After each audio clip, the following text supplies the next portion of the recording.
Tape à l'œil de ce samedi 3 février 2024. L'émission Tape à l'œil, comme vous le savez, c'est une émission généraliste. Ici, nous recevons tout le monde. Et avec des personnes que nous recevons, nous essayons d'établir sur des thématiques qui font office à ces personnes-là. Aujourd'hui encore, nous avons le réel plaisir de retrouver sur notre plateau un homme de Dieu. Et c'est avec lui qu'on va essayer d'établir et puis de parler sur une thématique. Je vais demander à la régie tantôt de nous balancer cela. Mais juste avant d'arriver, laissez-moi comme ça saluer le pasteur Moïse Pataoulé qui nous fait cet honneur d'être présent aujourd'hui sur notre plateau dans cette émission Tape à l'œil. Pasteur, bonsoir. Bonsoir, bien-aimé, merci. Merci. Et le pasteur Moïse Pataoulé, c'est le pasteur responsable de l'église Assemblée chrétienne de la Nouvelle Alliance Banda Bobébé. Pasteur, pourquoi Banda Bobébé? Banda Bobébé, c'est juste une appellation liée au fait que nous sommes les enfants de Dieu, nous sommes enfants de Dieu depuis notre naissance. Et moi, de par le début de ma vie chrétienne, du fait que je suis né après la mort de mon père, donc Dieu est le père des orphelins. Étant donné qu'il est le père des orphelins, immédiatement, dès ma naissance, j'ai appris que j'avais perdu mon père biologique et j'ai le père spirituel. Voilà. Ça c'est la première étape. Voilà. La deuxième raison, c'est que cette église a commencé avec les enfants de l'Ecodim. Oui, quand nous avons encadré les enfants de l'Ecodim, ils ont donné un bon rendement. Et ce sont eux qui ont invité leurs parents. Voilà. Donc l'église est née avec les enfants de l'Ecodim. D'accord. Et moi je croyais que vous appelez l'église Nouvelle Alliance Banda Bobébé simplement parce que l'église se trouve sur l'avenue Bolobo entre du marché et puis plateau. Et non loin de votre église, il y a aussi une autre église qui a la même appellation que la vôtre. Et vous n'avez pas voulu mettre Banda Bobébé pour créer cette différence ou bien ça vient tout fraîchement de l'histoire que vous venez de dire tantôt? En fait, la raison que vous venez d'avancer, nous ne pouvons pas la soutenir parce que l'autre église est venue après notre existence. Donc la vôtre existait déjà? Existait depuis longtemps. D'accord. Donc l'église Nouvelle Alliance est venue trouver l'église bien sûr. Bien sûr. Bien sûr. D'accord. Avec le pasteur Moïse Pataoulé, on va essayer de parler sur une thématique dont je vais demander, voilà, la thématique, elle est déjà là. On va parler la foi au Seigneur Jésus-Christ. La foi au Seigneur Jésus-Christ, ça veut dire que la foi en Christ. Alors, beaucoup de personnes se demandent c'est quoi avoir la foi et puis avoir la foi au Seigneur Jésus-Christ. Alors, c'est déjà quoi la foi? Qu'est-ce que les personnes qui nous suivent, surtout les enfants des dieux, peuvent déjà comprendre sur la foi? C'est quoi la foi? On entend déjà dire j'ai la foi, alors c'est quoi la foi? La foi, c'est une ferme assurance des choses qu'on espère et la démonstration de celles qu'on ne voit pas. Effectivement, c'est ça la foi. La foi a deux dimensions. La foi, d'une part, c'est quand on croit. On croit en Jésus-Christ. Voilà. Oui, on croit en Jésus-Christ. Alors, beaucoup de gens disent qu'ils croient. Mais la difficulté, c'est que dans leur croyance, quand ils mettent en pratique leur foi, parfois ils sont mal jugés. C'est ça la difficulté. Donc, la foi, c'est d'abord accepter Jésus-Christ comme Seigneur et Sauveur. La foi, en quelque sorte, c'est la réponse à l'appel de Dieu. Quand Dieu t'appelle, tu dis, oui, je viens, je suis là. C'est ça, oui, je crois à ton appel. Et tu t'approches à ce moment-là. On peut dire que tu as la foi. Oui. Donc, la deuxième partie de la foi, c'est la mise en pratique de toute parole qui sort de la bouche de l'Éternel. Quand Dieu te donne une parole, tu n'as pas à douter là-dessus. Tu mets en pratique. Sans pour autant vous couper la parole, oui. On dit souvent la foi vient des faits qu'on attend. Oui. Les faits qu'on attend, c'est la parole de Dieu. Parce qu'on peut aussi avoir la foi, mais pas au Seigneur Jésus-Christ. Non.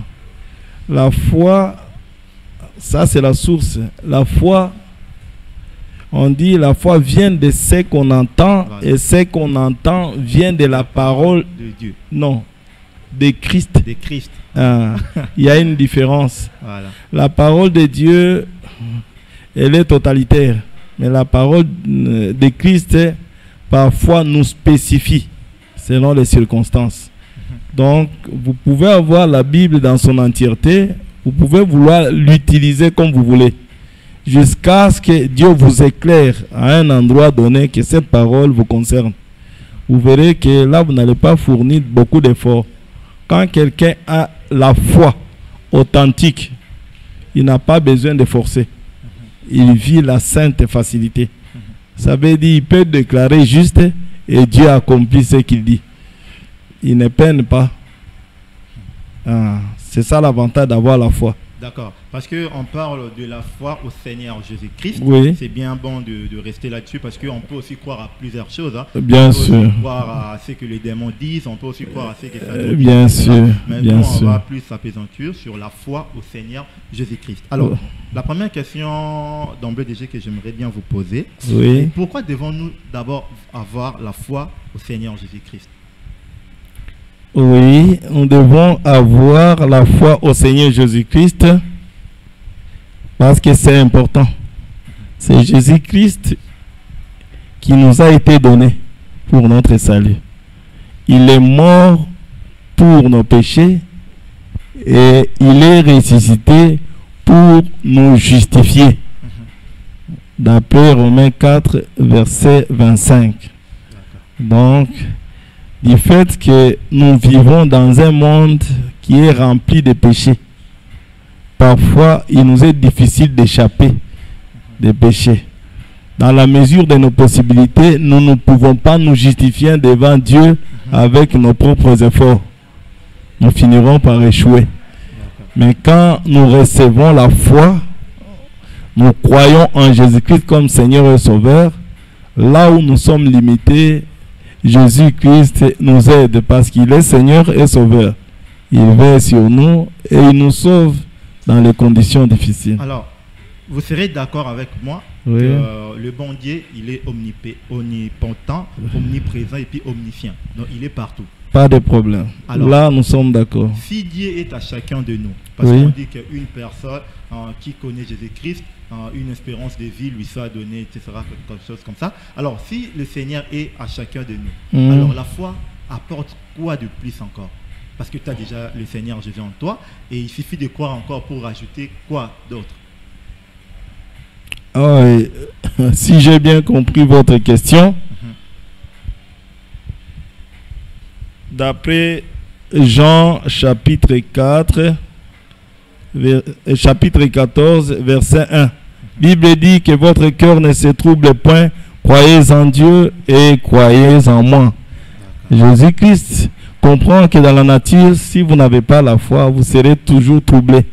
Parce que nous sommes entourés de mauvaises à tout moment. Nous recevons de mauvaises nouvelles dans les investigations des hommes. Ce qui fait que si nous nous contentons seulement des nouvelles que nous recevons par-ci, par-là, en dehors de la parole de Dieu, nous sommes foutus. Une personne en Christ, une espérance d'une vie meilleure. Donc il suffit seulement d'avoir Christ dans votre vie. Oui. Vous avez déjà une espérance d'une vie meilleure. À quoi la foi rajoute encore quelque chose de spécifique, de plus dans la vie d'un chrétien? Essayons de voir, il y a beaucoup d'avantages dans la parole de Dieu ou dans la foi. Nous allons citer quelques cas. Nous avons Romains chapitre 1, verset 8. La Bible nous dit: je rends grâce à mon Dieu par Jésus-Christ au sujet de vous tous, de ce que votre foi est renommée dans le monde entier. Donc, une fois que vous vous engagez à respecter Dieu, à reconnaître la place de Jésus-Christ et à croire en sa parole, automatiquement, votre renommée va se manifester au travers du monde entier. Soyez-en sûrs, quand quelqu'un est sérieux et engagé pour proclamer Jésus-Christ comme Seigneur et Sauveur personnel, et s'il ne blague pas, dans la suite des temps, on parlera de lui dans le monde entier. Alors, qu'est-ce que la foi au Seigneur Jésus-Christ peut-elle apporter à une personne? Parce que jusqu'au début, vous avez dit que la foi est une ferme assurance des choses qu'on ne voit pas, une démonstration de celles qu'on espère. Alors, est-ce que ce ne sont pas que des légendes? Est-ce que la foi peut vraiment appeler à l'existence de choses qui n'existent pas? Parce qu'on peut faire juste un exemple. Quelqu'un qui a faim, peux-tu avoir la foi qui sera rassasié et puis d'un coup, comme ça manger et puis il est rassasié? Nous arriverons là. J'aurais souhaité d'abord de donner les avantages. Voilà. Oui. D'accord. Donc, la première avantage, c'est la renommée. Quelqu'un qui a la foi n'a pas de limite. Parce que la Bible dit tout est possible à celui qui croit. Donc, il n'a pas de limite. Voilà. Quand vous avez la foi, oui, aux à l'aise. Au Kangimiso, Malobolobi, quand tu proclames avec foi et Salemi, les données changent immédiatement. D'accord. Sur ça, je vais revenir. J'aimerais d'abord les avantages. Parce que ça, c'est aussi important d'y revenir aussi. Yami Balé, Hosanna 1 Pierre chapitre 2, verset 7. La Bible dit, la première partie, l'honneur est donc pour vous qui croyez. Donc, si vous croyez et que votre foi est authentique, vous êtes honorable. Voilà. Partout où vous allez passer, vous n'avez pas besoin d'aller au Parlement pour que vous soyez honoré. Voilà. Une fois qu'on vous voit, on dit, ah, vous, quand vous agissez mal, on dit, même vous qui croyez, vous chrétiens, non, vous ne pouvez pas faire ça. Donc, partout où vous êtes distingué. Et Dieu vous donne la mention honorable. Voilà. Donc, vous vivez dans une circonstance où on peut arrêter tout le monde, mais quand on vous voit, avant de vous arrêter, on va vérifier avec beaucoup d'attention parce que vous êtes dans les critères que Dieu accepte. Habituellement, quand on craint Dieu, on a foi en Dieu, on n'a pas besoin de se mêler dans des bêtises, carrément. Donc vous êtes exceptionnel. Même la foi que vous avez au Seigneur vous empêche déjà de se mêler dans des bêtises. Oui. Donc c'est un peu ça. Alors, moi, j'aimerais bien revenir sur ce que vous avez dit, parce que quand vous avez la foi, vous pouvez appeler à l'existence ce qui n'existe pas. Est-ce que ce genre de choses-là ne sont pas que des légendes? Parce qu'il y a des choses qu'on nous apprend que dans la Bible. Alors, dans notre vie réelle, quelqu'un, vous et moi, par exemple, est-ce que si je crois, je peux appeler à l'existence quelque chose qui n'existe carrément pas, parce que j'ai la foi? Je m'excuse, je dois d'abord continuer pour me sentir à l'aise. D'accord. Ok, dans Romains 6, verset 14, la Bible dit, car le péché n'aura point de pouvoir sur vous, puisque vous êtes non sous la loi, mais sous la grâce. Quand vous recevez Jésus-Christ comme Seigneur et Sauveur, vous êtes sauvés par la grâce, au moyen de la foi. Quand vous êtes sauvés, vous avez une grâce, et cette grâce vous empêche d'être dominé par les péchés. Donc c'est important. D'accord. Ok, revenons maintenant à votre préoccupation. Voilà. Appeler à l'existence ce qui n'existe pas. Parce que ça paraît que de légende, parce que ce sont des choses qu'on nous a simplement énumérées dans la Bible. Est-ce que dans notre vie réelle, quotidienne comme on vit actuellement, quelqu'un peut avoir la foi et sa foi arrive à s'accomplir d'une manière ou d'une autre? Bien sûr.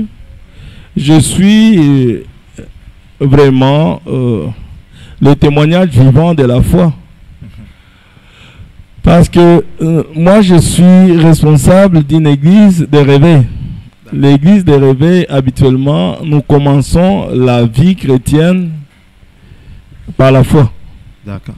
Et quand nous sommes établis, nous sommes aussi appelés et établis par la foi.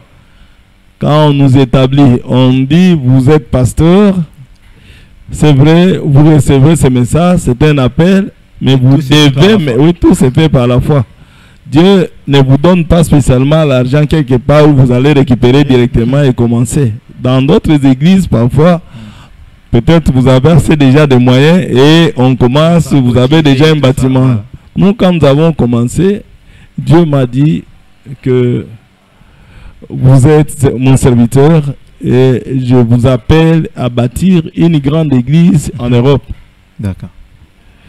J'ai attendu que j'arrive en Europe pour commencer. Mais Dieu m'a dit, tu dois commencer par ici. Ouais.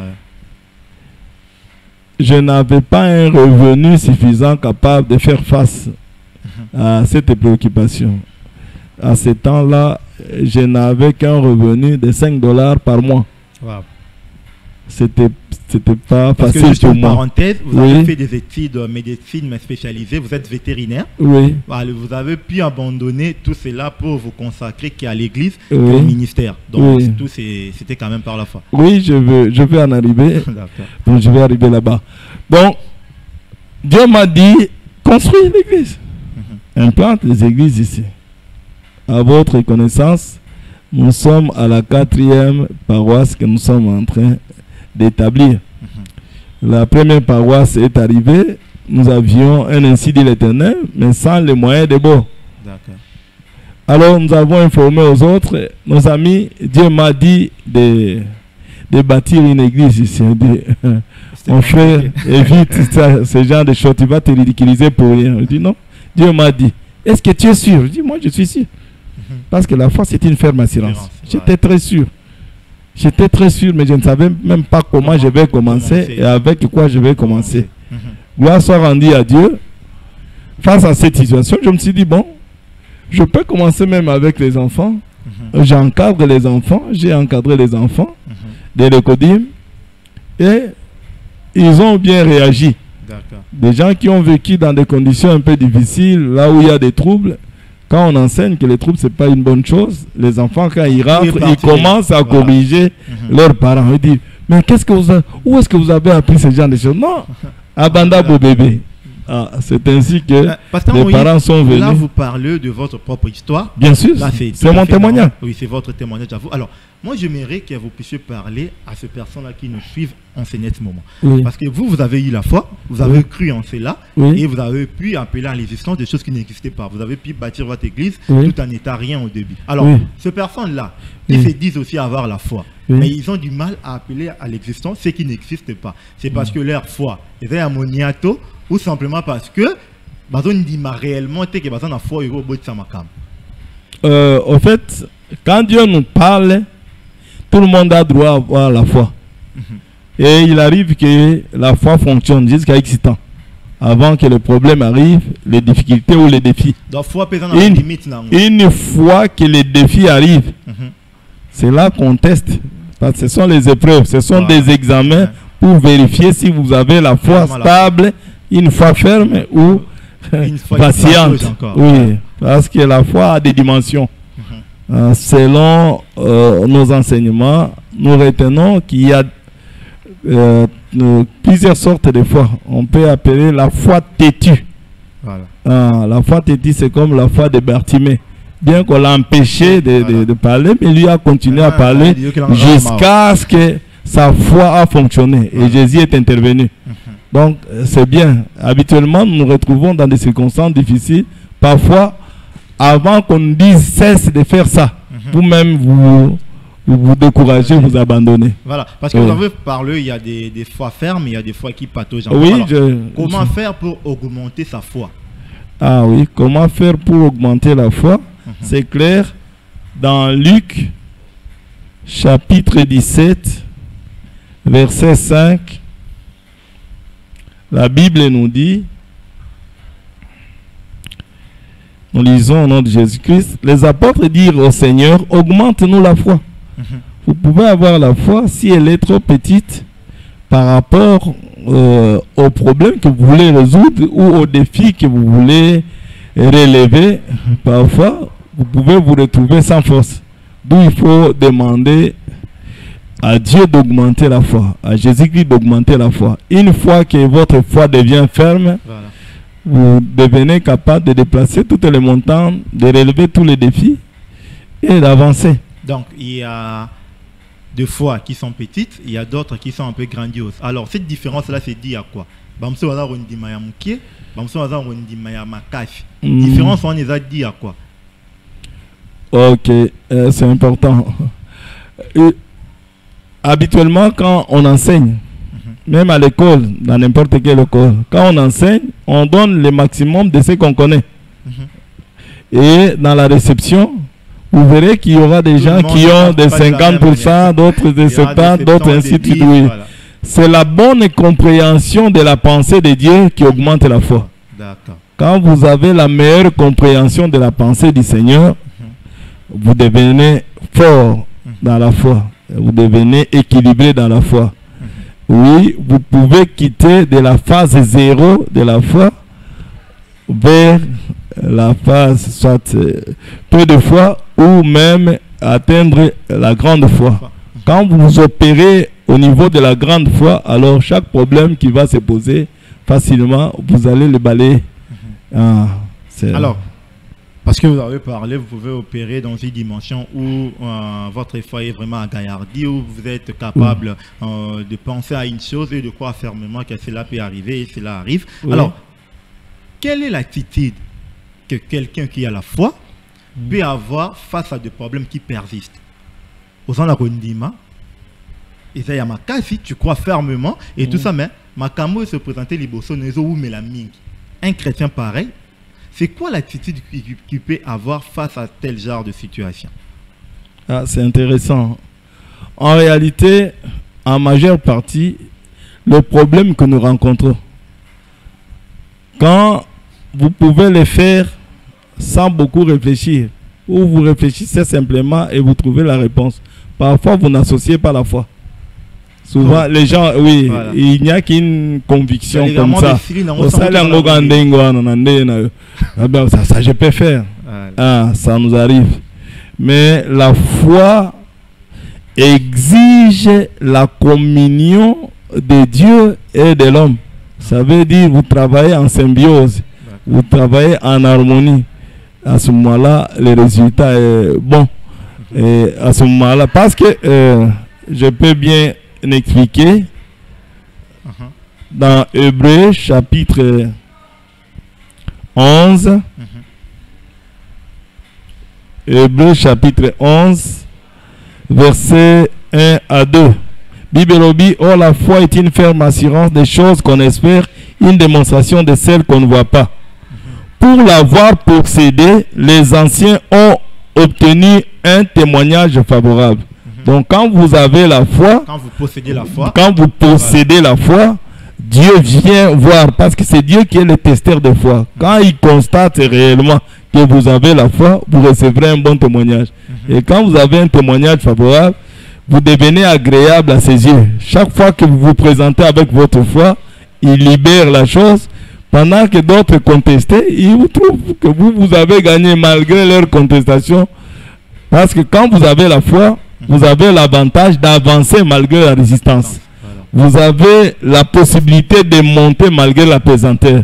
Vous avez la possibilité de vous stabiliser malgré les perturbations. Donc quelqu'un qui a la foi est stable devant les bouleversements constants de la vie.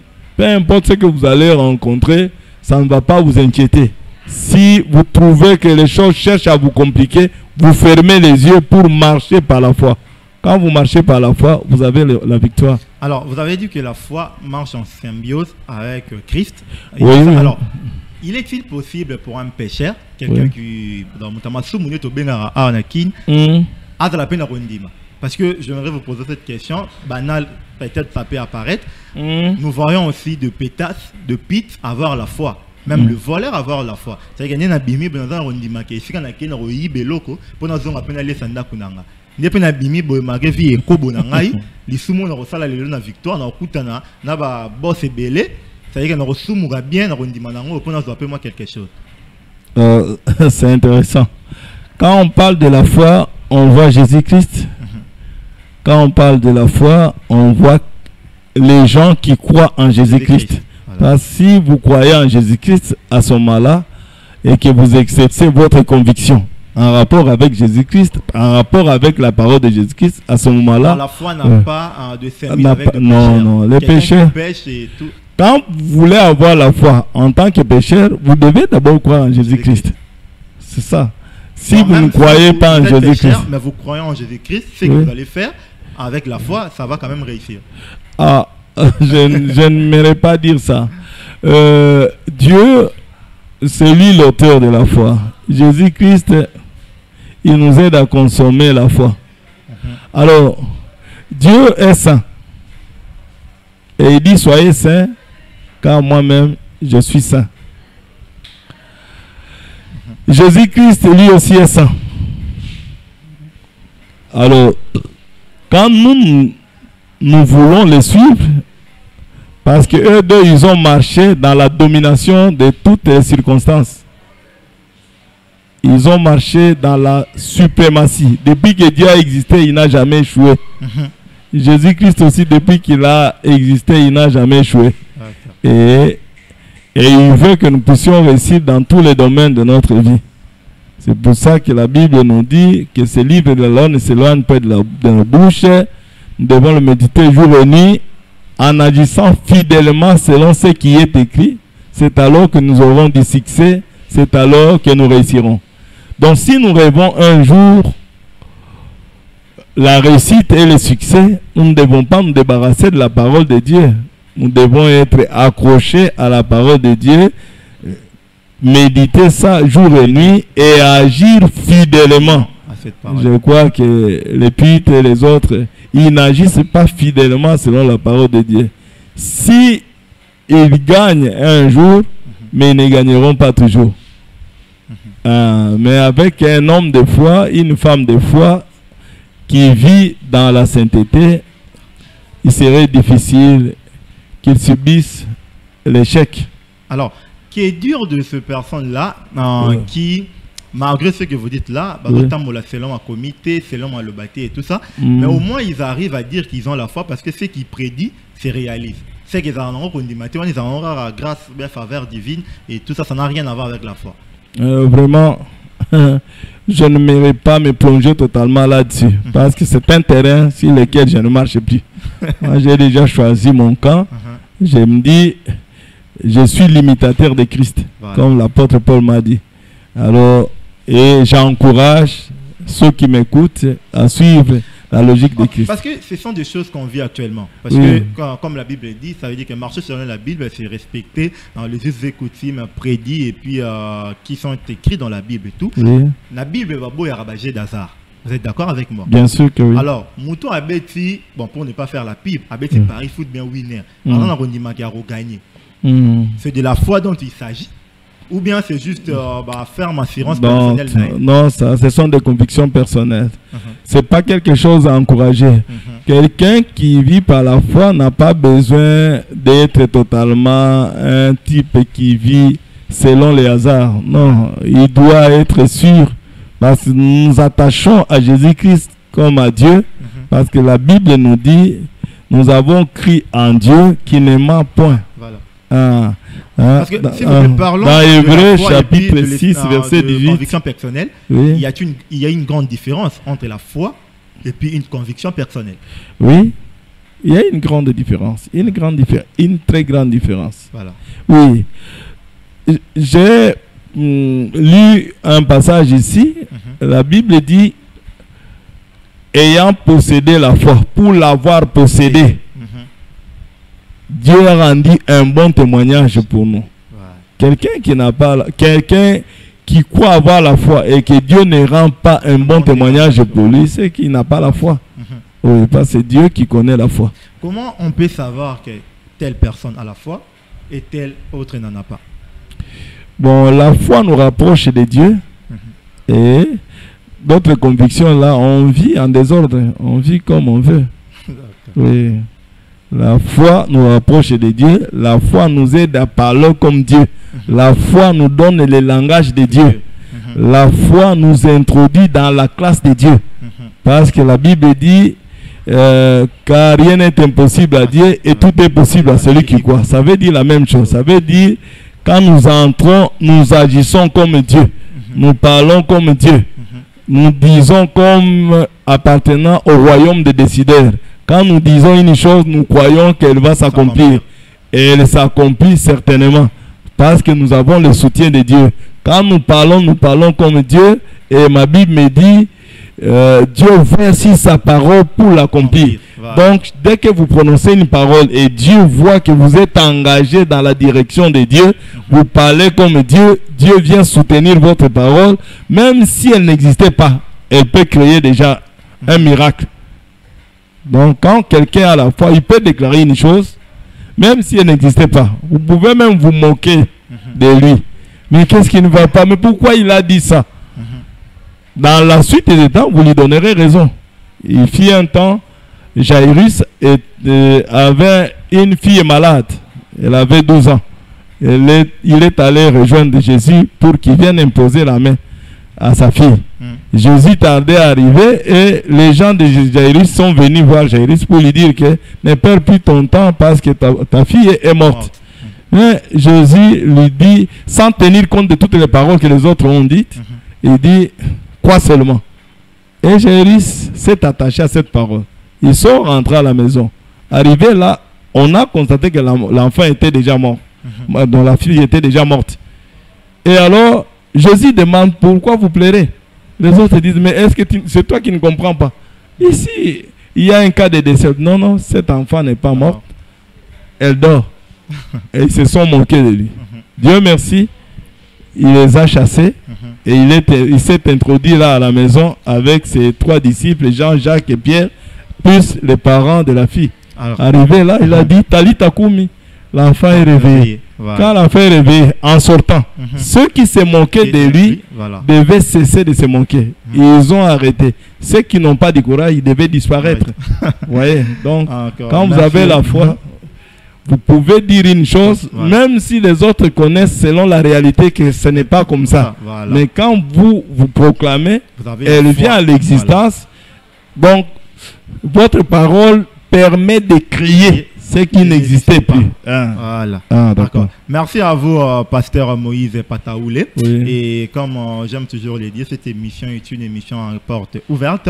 Nous recevons ici tout le monde. Les numéros là, vous pouvez nous appeler et vous pouvez intervenir aussi dans cette émission, que vous soyez politicien, artiste, musicien, peintre, joueur de football, peu importe dans le métier où vous exercez, la porte de cette émission Tape à l'œil est grandement ouverte. Nous allons vous recevoir et puis nous allons essayer de nous entretenir et puis de parler. Alors, il y a un jeune frère, qui avait bien voulu dire un mot sur vous et on a fait une petite vidéo avec lui. Je vais demander à la régie de nous balancer cette vidéo. On va suivre ensemble et puis on va revenir tout juste après pour chiter dans cette émission. Gloire au Seigneur.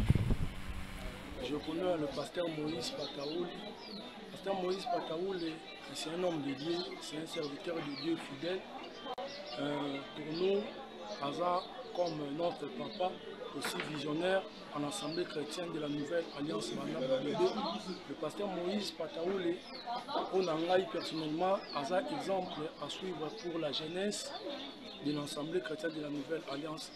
Pasteur Aïbi et Sika Hazard Kibiso, et maintenant nous sommes à la présence de Dieu et des aspirants serviteurs. Ceux qui sont là, on continue toujours dans l'œuvre de Dieu, on continue toujours dans Moussala Nzambé.